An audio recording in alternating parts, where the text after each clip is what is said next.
નમસ્કાર મિત્રો, welcome to my channel Dave classes English for all. આજે આપણે મિત્રો ધોરણ 7નું જે પુસ્તક છે બરાબર, યુનિટ 2 ફેર ઓફ ગુજરાત, એનું આપણે જે નીચે પ્રશ્નોના જવાબ છે એ જે બાકી છે બધી એક્ટિવિટીઝ એ આજે આપણે જોવા જઈ રહ્યા છીએ. બટ બિફોર ઇટ મિત્રો, જો અમારી ચેનલ પર નવા હો તો ચોક્કસથી અમારા વિડીયોને લાઇક કરજો અને મિત્રો સાથે શેર કરજો, અને હજી પણ અમારી ચેનલ સબસ્ક્રાઇબ ના કરી હોય તો વધુ વિડીયો જોવા માટે સબસ્ક્રાઇબ કરજો. હિયર વી ગો મિત્રો, આ જે પ્રશ્નોના જવાબ છે એને આપણે લાઇન બાય લાઇન લખશું. પહેલો પ્રશ્ન છે મિત્રો, where does the Bhavnath fair take place? બરાબર, વેર એટલે ક્યાં, ભવનાથ ફેર એટલે ભવનાથનો મેળો, ટેક પ્લેસ એટલે થાય છે અથવા તો મેળો ભરાય છે. તો જવાબ છે the Bhavnath fair take place at the Girnar hills near Junagadh. Okay મિત્રો, આ રહેશે આપણો પ્રથમ જવાબ. ત્યારબાદ મિત્રો બીજો જે પ્રશ્ન છે, from which two states do people come to the Shamlaji fair?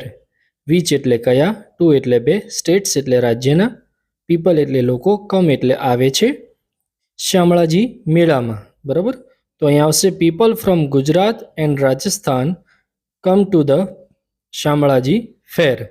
Okay મિત્રો, આ બીજા પ્રશ્નનો આપણે જવાબ રહેશે. ત્યારબાદ આપણે ત્રીજો પ્રશ્ન જોઈશું.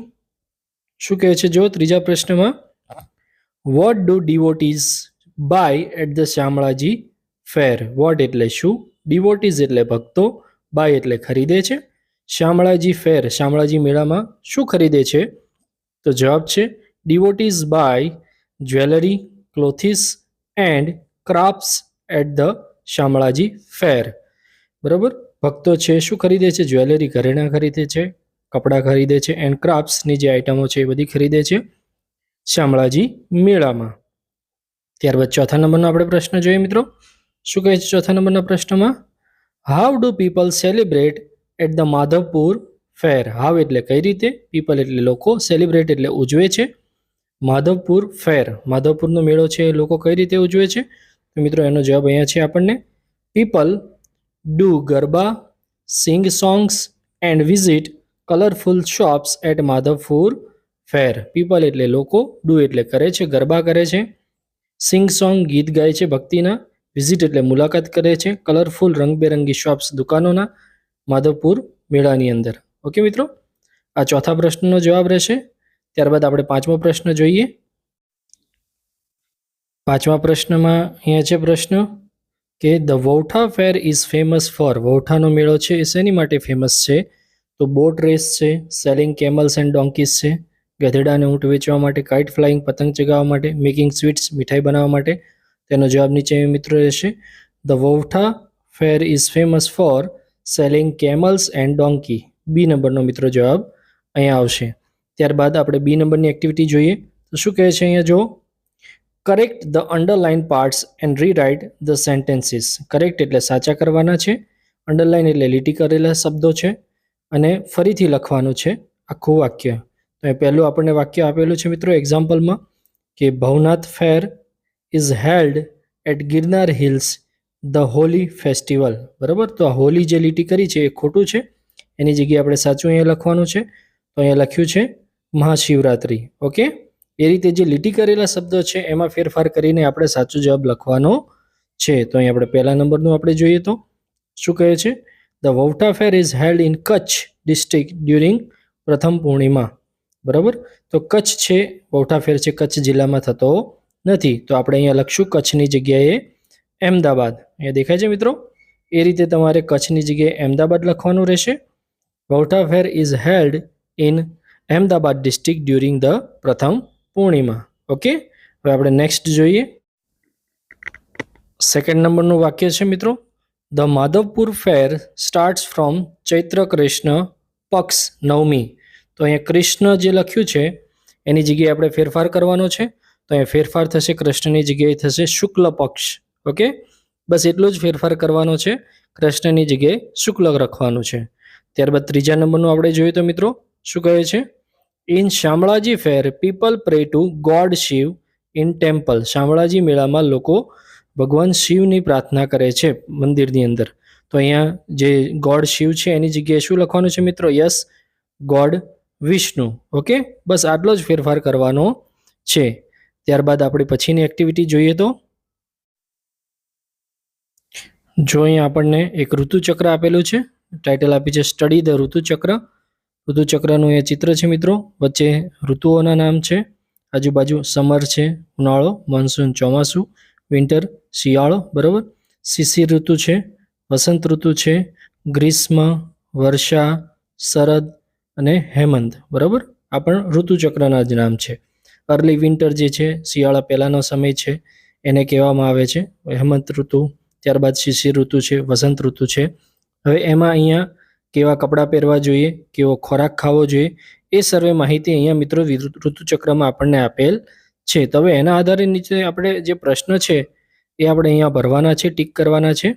તો પહેલો પ્રશ્ન છે, જો શું કહે છે, what should we eat in Shishir. What એટલે શું, વી એટલે આપણે, ઈટ એટલે ખાવું જોઈએ, ઇન શિશિર તો આપણે શિશિર ઋતુની અંદર જોઈશું. તો મિત્રો એનો જવાબ આવશે સી, બરાબર. સી જે ઓપ્શન છે એની અંદર આપણે કુંડાળું કરવાનું રહેશે અહીંયા. Okay, that is the right answer. Khichdi, ghee, dates and nuts. ત્યારબાદ બીજો પ્રશ્ન છે, વેન ડઝ ધ શિશિર અથવા તો વિન્ટર અકળ. ક્યારે શિશિર ઋતુ અથવા તો શિયાળો છે એ દેખાય છે. તો એનો જવાબ અહીંયા આવશે ઓપ્શન બી મિત્રો, જાન્યુઆરી 16 ટુ માર્ચ 15. ઓકે, એની અંદર ઘૂંટી નાખવાનું છે. ત્યારબાદ ત્રીજા નંબરનું છે, which Gujarati months are there in autumn. બરાબર, કયો ગુજરાતી મંથ છે એ ઓટમમાં આવે છે. તો અહીં આપણે અહીંયા લખશું મિત્રો ઓપ્શન જે છે એ ભાદરવો, બી શ્રાવણ, સી આસો કે D A and C both. બરાબર, તો અહીંયા ઓપ્શન આવશે મિત્રો ડી સાચો જે છે, એ અને જે સી છે ભાદરવો અને આસો. ડી ઓપ્શનની અંદર આપણે ટીક કરવાનું રહેશે. ચોથા નંબરનું છે, which food are eaten in the Grishma. બરાબર, જેને સમર કહેવામાં આવે છે, કે કયો ખોરાક ખાવામાં આવે છે ઉનાળાની અંદર. તો અહીંયા ઓપ્શન આવશે, કારણ કે ગરમી હોય છે એટલે ઓપ્શન આવશે B, cooling food like cucumber, mango, watermelon. Okay, ત્યારબાદ આપણે નીચે મિત્રો જોઈએ તો અહીંયા એક રાઇટિંગ પોર્શન આપ્યું છે. આપણે appropriate numbers the given are the independence celebration. Number આપવાના છે. અહીંયા પહેલો નંબર આપણને આપ્યો છે. આપણે જ્યારે પણ 15મી ઓગસ્ટ હોય છે ત્યારે સૌ ભેગા થઈએ છીએ, ત્યારે સૌ પ્રથમ અહીંયા ભેગા થાય છે અને પહેલો નંબર આપવામાં આવ્યો છે. ત્યારબાદ આપણે શું ક્રિયા કરીએ છીએ મિત્રો, તો અહીંયા જોઈએ ચિત્રની અંદર. તો ત્યારબાદ અહીંયા આપણે જે રાષ્ટ્રગાન ગાઈએ છીએ, બરાબર, અથવા તો જે પણ કંઈ સાથે ઊભા રહીને એન્થમ ગાઈએ છીએ એનું ચિત્ર અહીંયા આપ્યું છે. તો અહીંયા આપણે આપશું નંબર 2. ત્યારબાદ મિત્રો જે ચિત્ર આપ્યું છે અહીંયા ઉપર આપણે જોઈ શકીએ છીએ, અહીંયા 5 નંબર આપ્યું છે. ત્યારબાદ અહીંયા આપણે આપશું નંબર 3. એની નીચેનું જે ચિત્ર છે ત્યાં આપણે આપશું અહીંયા નંબર 4. ઓકે, અને છેલ્લું જે ચિત્ર છે એમાં ઓલરેડી 5 નંબર આપેલો જ છે, અહીંયા જોઈ શકો છો તમે. ઓકે, આ 5 નંબર છેલ્લે આપેલો છે, એટલે આ પહેલા નંબરનું થશે, ત્યારબાદ આ બીજા નંબરનું થશે, ત્યારબાદ જે આગળ આપેલું છે, બરાબર, આ ત્રીજા નંબરનું થશે, અને જે છેલ્લે આપ્યું છે એ ચોથા નંબરનું, અને આ 5મા નંબરનું. આ પ્રમાણે આપણે નંબર આપવાના છે. એના પછી આપણે નીચે જઈએ તો મિત્રો અહીં એક ચિત્ર આપ્યું છે, study the pictures, fill in the blanks with the words given in the bracket, rewrite the paragraph. આ ચિત્ર આપ્યું છે એના આધારે અહીંયા જે શબ્દો આપ્યા છે દેખાય છે, songs, handicrafts, winter, camel rides, culture, tent city. આનો ઉપયોગ કરીને આપણે અહીંયા ખાલી જગ્યા પૂરવાની છે. બરાબર, દેખાય છે અહીંયા. તો આપણે અહીંયા જોઈશું સૌથી પહેલાં. તો સૌ પ્રથમ આપણે અહીંયા જોઈ શકીએ છીએ કે ફકરો આપ્યો છે અને ખાલી જગ્યા આપી છે. એની અંદર કહ્યું છે, every year the great run of Kutch become a very colourful in the. બરાબર, હવે એ ખાલી જગ્યાની અંદર આપણે જે પણ કોઈ જવાબ છે એ લખવાનો છે. તો કચ્છનું રણ છે, સફેદ રણ છે, ક્યારે ખાસ કરીને જોવા મળે છે, તો જવાબ આવશે વિન્ટર. પહેલા જવાબમાં આવશે વિન્ટર. ઓકે, બીજું છે season of November to February. A special, પછી શું આવશે મિત્રો, અહીંયા આવશે tent city. Tent city.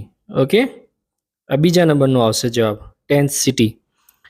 Is setup on the white salt desert. Tourist enjoy, ત્યાં જે પણ કોઈ ટુરિસ્ટ આવે છે શેનો એન્જોય કરે છે, તો ત્રીજા નંબર પર આવશે camel rides. Okay, camel rides એ ત્રીજા નંબરમાં ખાલી જગ્યામાં લખવામાં આવશે.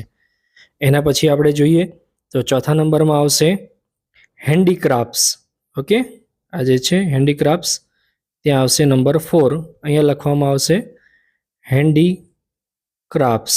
ઓકે, ત્યારબાદ મિત્રો આપણે જોઈ શકીએ છીએ અહીંયા લખ્યું છે people also listen to folk song. અહીંયા આવશે સોંગ. અને છેલ્લો જે છે એની અંદર આવશે મિત્રો કલ્ચર. આ જે સ્પેલિંગ છે છેલ્લો, ઓકે, છેલ્લેથી બીજો, આ છેલ્લામાં ખાલી જગ્યામાં લખવામાં આવશે. ઓકે, આઈ હોપ કે તમને એક્ટિવિટી સારી રીતે સમજાઈ ગઈ હશે. જો આગળના વિડીયો જોવા હોય તો ચોક્કસથી અમારી ચેનલ સબસ્ક્રાઈબ કરજો અને મિત્રો સાથે શેર કરજો આ વિડીયો. અને વિડીયો પસંદ આવે તો એને લાઈક કરજો. Thank you so much.